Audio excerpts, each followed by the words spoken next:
겨울전쟁 하면 떠오르는 핀란드군에 대해 아시나요?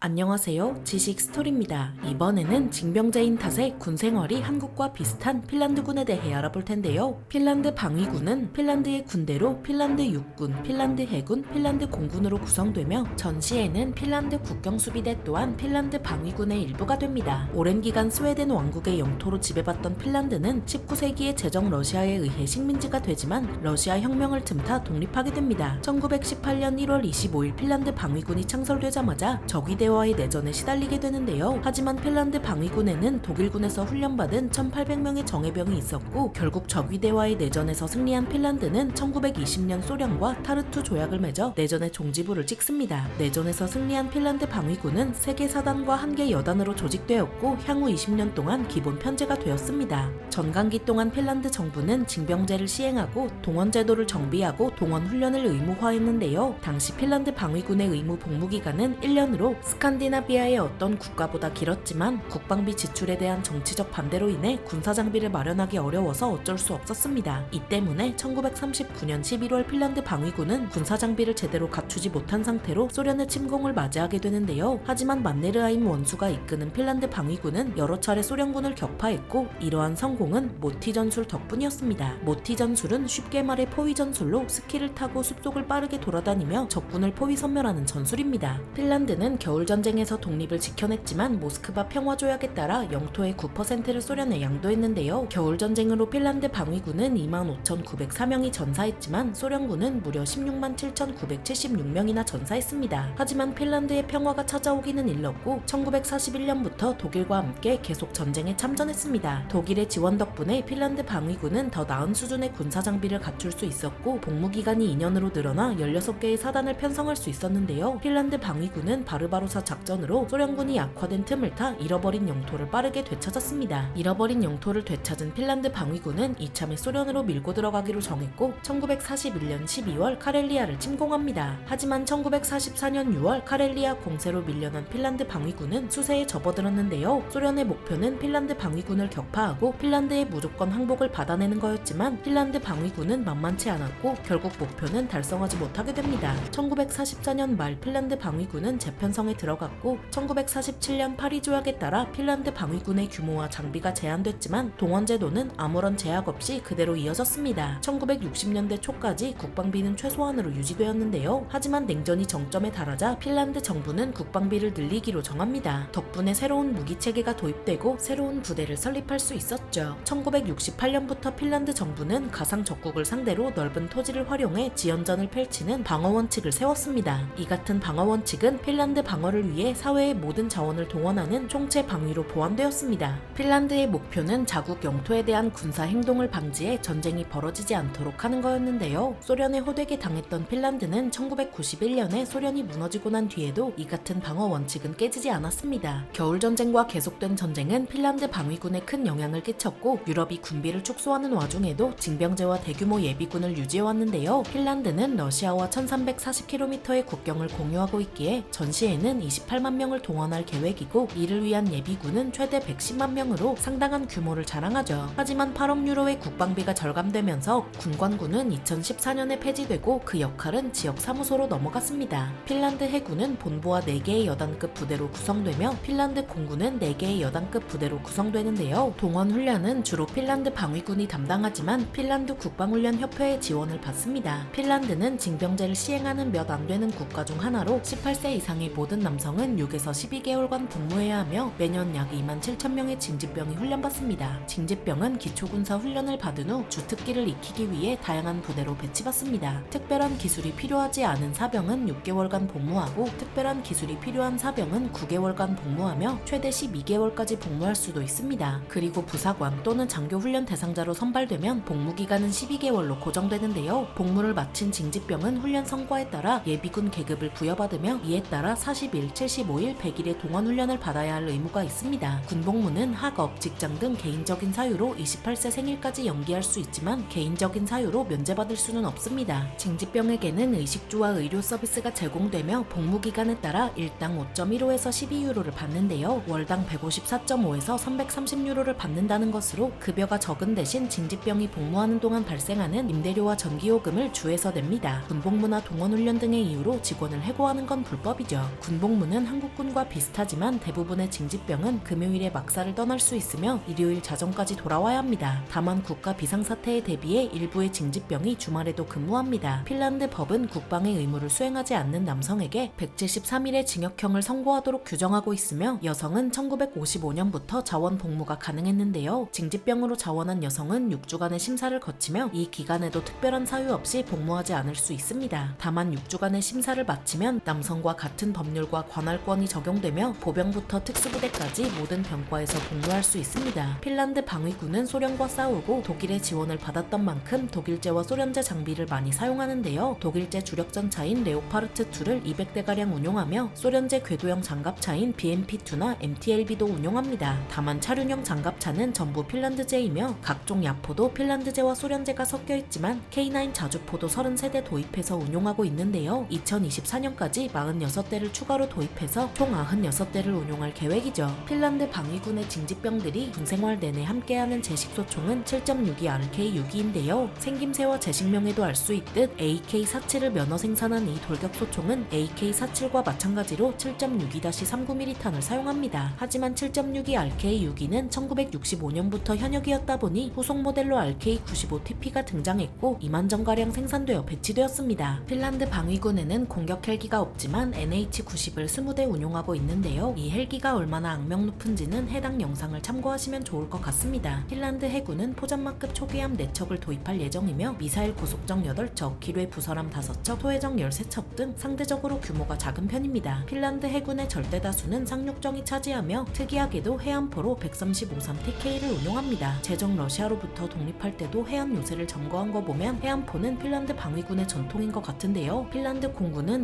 FA-18C 호넷을 주력으로 운용해왔지만 F-35 라이트닝2를 100억 유로에 도입해서 운용하고 있으며 이제는 단종된 대형 수송기 C-17 글로브마스터 3도 운용하고 있습니다. 2022년 러시아의 우크라이나 침공으로 핀란드는 나토에 가입하기를 희망했고 2022년 6월 29일 나토 정상회담에서 예비 회원이 되더니 2023년 4월 4일 나토의 정식 회원이 됩니다. 중립을 지켜온 핀란드가 나토에 가입한 건 그만큼 겨울전쟁과 지속전쟁의 악몽이 되살아나고 있기 때문이겠죠. 징병제인 탓에 군생활이 한국과 비슷한 핀란드군에 대해 알아봤는데요. 영상이 유익하셨다면 구독과 좋아요 부탁드립니다. 감사합니다. 지식스토리였습니다.